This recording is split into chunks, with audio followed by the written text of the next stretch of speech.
A very good afternoon to you and welcome to your lunchtime news. You're with me, Katrina Chang. Let's start off with a look at your headlines. Protest in Lindabur blocking the Kalmune-Akkerepattu road. 121 Sri Lankan fishermen continue to languish in foreign prisons. Incumbent in front after first round of presidential polls in Chile. Today marks President Mahinda Rajapaksa's 68th birthday. Let's take a look at the illustrious career of the first citizen.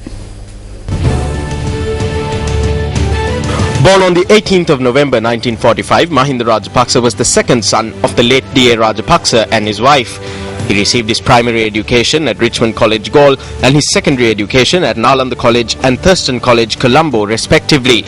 Following the demise of his father, young Mahinda Rajapaksa dedicated himself to the service of his people and entered active politics. He was appointed organizer of the Beliatta electorate for the Sri Lanka Freedom Party in 1968, and on the 27th of May 1970, he was elected to Parliament as the youngest MP at the time. During this period, Mahinda Rajapaksa entered Law College and was sworn in as an attorney at law in 1976. In 1983, he married Shiranthi Wickramasinghe. Mahinda Rajapaksa worked tirelessly for the victory of the SLFP, and following the 1994 election victory of the SLFP-led People's Alliance, Rajapaksa took up the position of Minister of Labour. Mahinda Rajapaksa also served as the Minister of Ports and Fisheries, and on the 6th of February 2006, he took up the position of Leader of the Opposition. He later established the United People's Freedom Alliance and in 2004 was returned to power and took up the position of Prime Minister.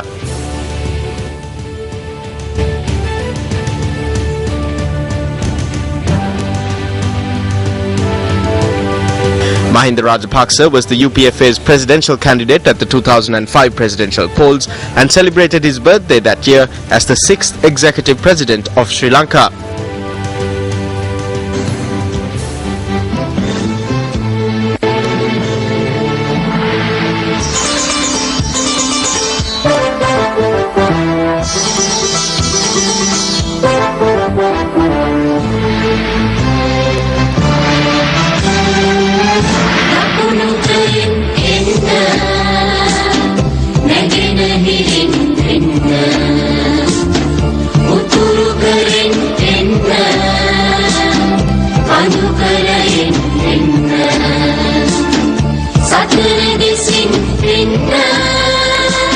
President Rajapaksa made dousing the flames of war that had ravaged the country for 3 decades a primary responsibility of his regime, and in 2009 he realized success in this endeavor and unified the nation under one flag. President Rajapaksa then embarked on a major development drive with the intention of turning Sri Lanka into the miracle of Asia. In 2010, President Mahinda Rajapaksa was re-elected in a landslide victory. While appreciating the incomparable service rendered by President Mahinda Rajapaksa to the nation, while being a father not only to his 3 sons but to all the children of the nation, we at News First wish His Excellency President Mahinda Rajapaksa a very happy birthday.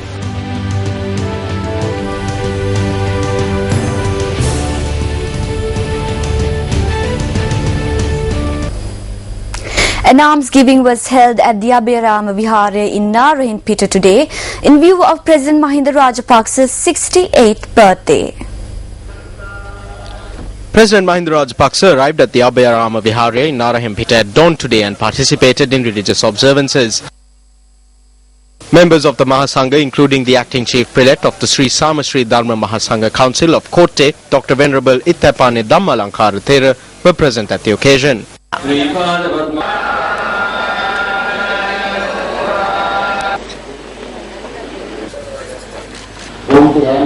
The President then participated in the almsgiving ceremony.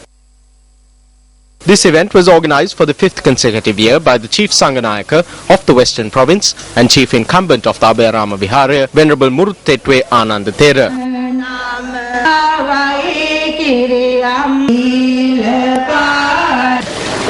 President Rajapaksa also declared open the Sadev Lower Rupita Vihara Mandirya in Narayanpeta today.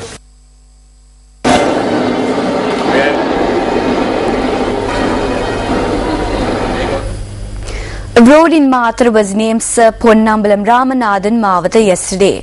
Minister of Youth Affairs and Skills Development Dallas Alha-Peruma was the chief guest at the event. අපේ රටේ ජනගහනය මිලියන 21යි. අපි මිලියන 21ම කතා කරන්නේ. The population of our country is 21 million. All 21 million people speak only two languages, Sinhalese and Tamil. We live on a small island and unfortunately the 21 million who live on this small island cannot speak the language of their brothers. Dallas Alha-Peruma is the Minister of Youth Affairs for the entire nation, but Dallas cannot speak the Tamil language of his brothers. This is the reality. Oh, Venerable monks, why did this happen? We pointed the finger at the LTTE organization for everything. Where did it go wrong? On the 18th of May 2009, when the President addressed Parliament, he said that there was no longer a minority community and a majority community in this country. Oh, Venerable monks, this should not have been said then, but on the 4th of February 1948. අපේ නායක හාමුදුරනේ ඒ කියව යුතුව තිබුණේ එදා නෙමෙයි. 947 පෙබරවාරි 4 වෙනිදා. Police headquarters say that police officers who were on duty during the Commonwealth Heads of Government meeting and parallel events will be granted 3 days of leave. Police headquarters said that chief inspectors, inspectors, sub-inspectors, sergeants and constables who were on duty during this period will receive this special allowance. Meanwhile, police media spokesperson SSP Ajit Rohana says that a number of roads in Colombo will be closed intermittently today due to the departure of state leaders who attended the Commonwealth Heads of Government meeting. A number of state leaders who attended the Commonwealth Heads of Government meeting will depart the island today. Hence, roads from the Old Parliament Road to the Kolpiti Junction, Liberty Roundabout, Dharmapala Mawatha, the Red Cross Roundabout, the Public Library Roundabout, Nelumpokana Mawatha, Horton Place, DS Traffic Lights Area, Baseline Road and the Colombo-Katunayake Expressway will be closed this afternoon and night. Vehicular traffic will be disrupted on this particular route. However, roads entering Colombo will not be closed. Therefore, we request all motorists to cooperate with the new traffic plan. Furthermore, these roads will be closed for a maximum of 20 minutes. Therefore, we also advise motorists to use alternative routes.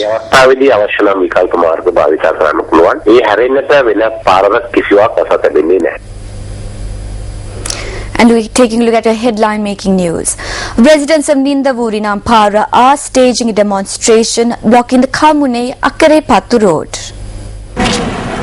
Police media spokesperson said the cause of the demonstration was a clash that had broken out in Nindavur yesterday between residents and police special task force personnel. The police media spokesperson added that 4 STF officers had arrived in Nindavur last night, adding that a few of them were dressed in civilian clothing. He said that the clash broke out owing to a suspicion among residents that the STF personnel were involved in a number of robberies that had taken place in the area. SSP Ajit Rohana added that the STF personnel had fired into the air as a self-defense measure. 2 police officers who attempted to quell the clashes were injured in the incident.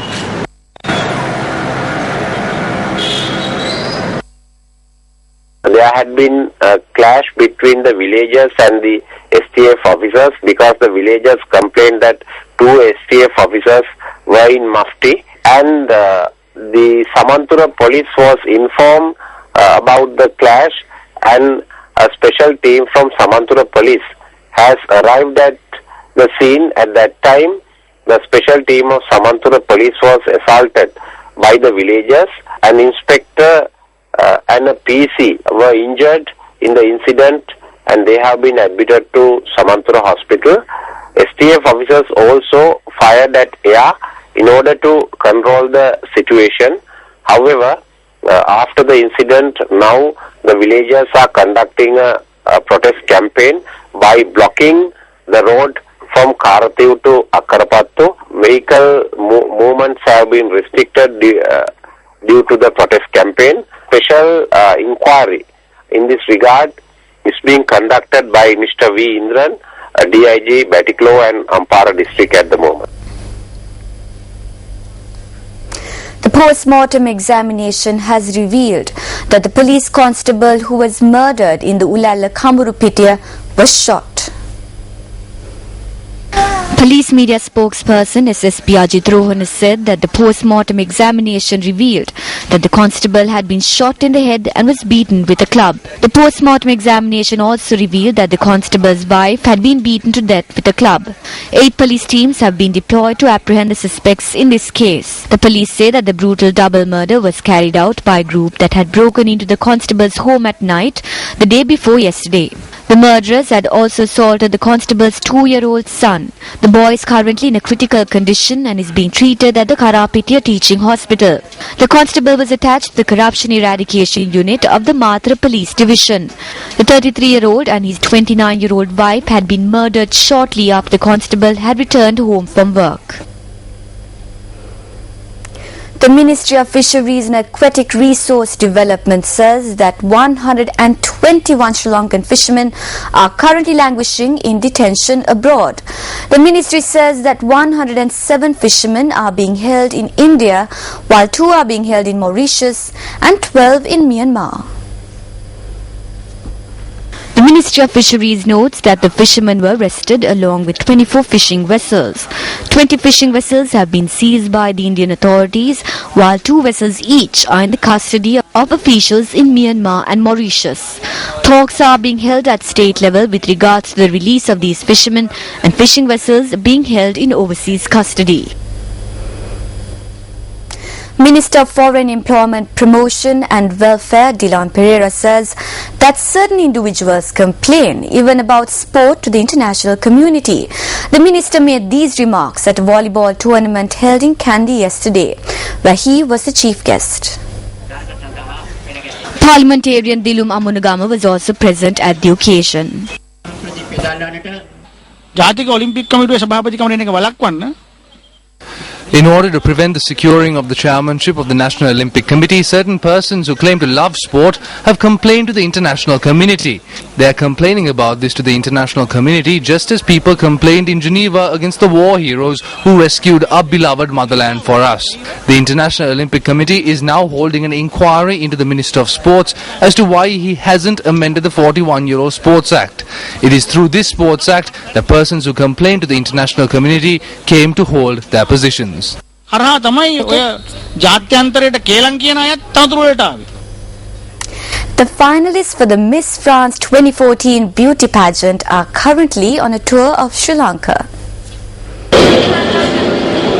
The tour group comprises of the 33 finalists and representatives of various fields. The finalists for Miss France 2014 were selected from 33 regions in France.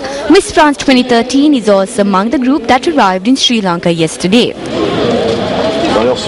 The group are in Sri Lanka to hold a series of photo shoots to be held in scenic locations. Well, that's a wrap for this edition of Lunchtime News. It was a pleasure having you with us. For the News First team, I'm Katrina Chang. Have a pleasant day ahead.